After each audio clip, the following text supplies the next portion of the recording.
What's up, YouTube? Derek here again with another MLB The Show 21 video, and I just finished watching the last feature premiere before the launch of MLB The Show 21 later tonight in just a couple of hours. I took some notes, so I just kind of wanted to talk about those real quick. Some of the things I jotted down: 150 plus legends for 100 years of history throughout the game, and there's obviously going to be more as the game continues on this year. That's pretty cool. That's pretty normal. New content 2 to 3 times every week at noon West Coast time, 3 p.m. East Coast time. Again, that's nothing new. That's something that's always been in the game but for our newbies, that's something to pay attention to because, again, as we mentioned, as I talked about in my last video, SDS is all about content, content, content, and that's what we saw in the feature stream. So right off the bat, we want to talk first inning program and, of course, who the bosses are for the first inning program. And you've got former Los Angeles Dodgers lefty pitcher Fernando Valenzuela. You've got Mike Piazza, catcher Mike Piazza, and you got Kenny Lofton, and that was an introduction to a new series card called Milestones. And Kenny Lofton picked up his 500th stolen base of his career when he was with the Chicago White Sox. So that is the card that you will see here and will be able to play with in the game in terms of that card.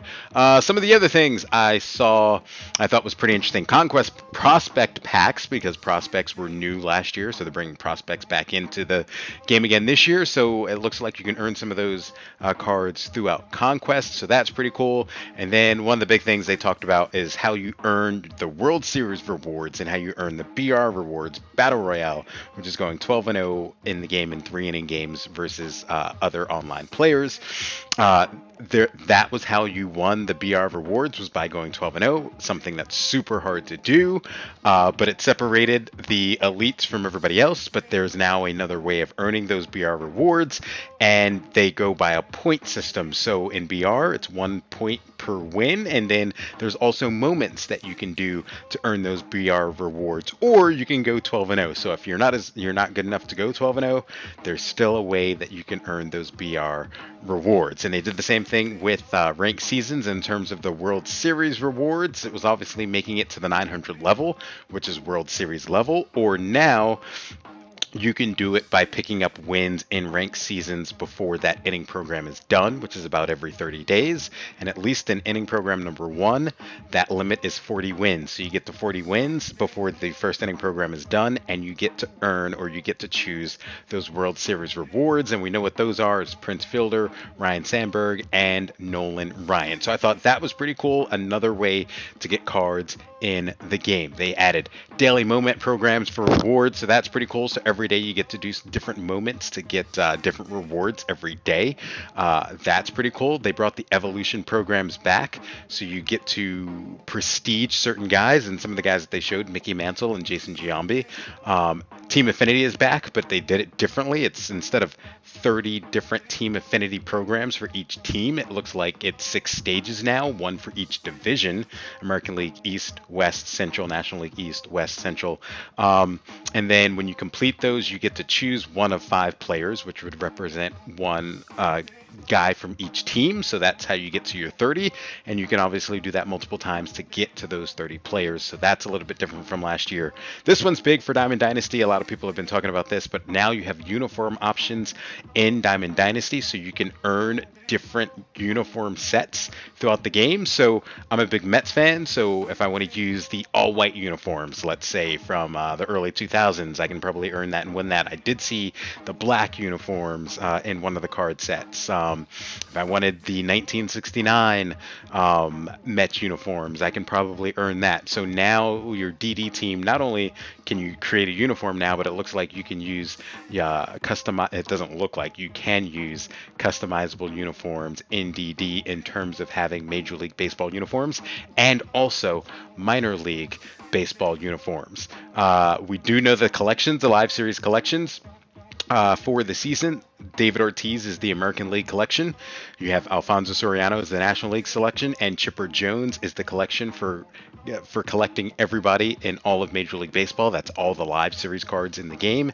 And then we also have another announcement of a 99 Jackie Robinson card. That's for collecting all 42 series cards, which are 30 cards, 1 for each team. So those are your 4 99s to start out the year in Diamond Dynasty from day 1. Vaughn, David Ortiz, Alfonso Soriano, Chipper Jones, and Jackie Robinson. And then the biggest thing that they talked about is something called Community Parallels and Community Parallels XP. And basically what that is you look back at the Prestige program last year. Last year you were able to prestige certain cards throughout the game.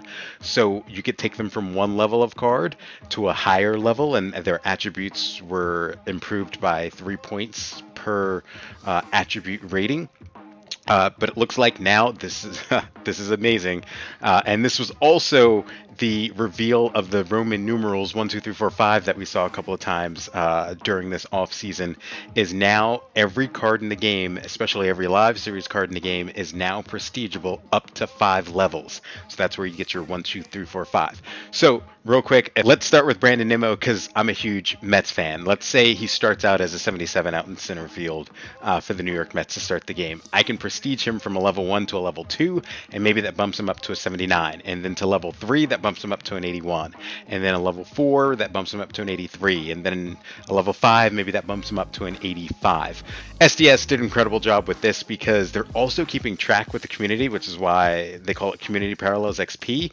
If I'm the first person to prestige Brandon Nimmo, my card will say one of however many people have prestiged him. So if I was one of 100, I would be one of 100. And as the game continues, I'd be one of 1,000. But they're going to keep track of how many people have prestiged that certain card, and you'll always have that card in your collections to kind of go back and maybe brag with your friends. But I thought that was really cool. But I'm going to end it there because there's only a couple of hours left before the game launches, and I want to get set for that. And I just wanted to throw something out really quickly just to update you guys on what we saw in the stream. But again, content. SDS does an absolute fantastic job, and I'm looking forward to playing the game tonight. I will be streaming on my Twitch tonight, so that should be fun. I'll be on there for a couple of hours. But as always, if you like what you see in this video and on the channel, please don't forget to like and subscribe, and as always, strive for the best version of your day.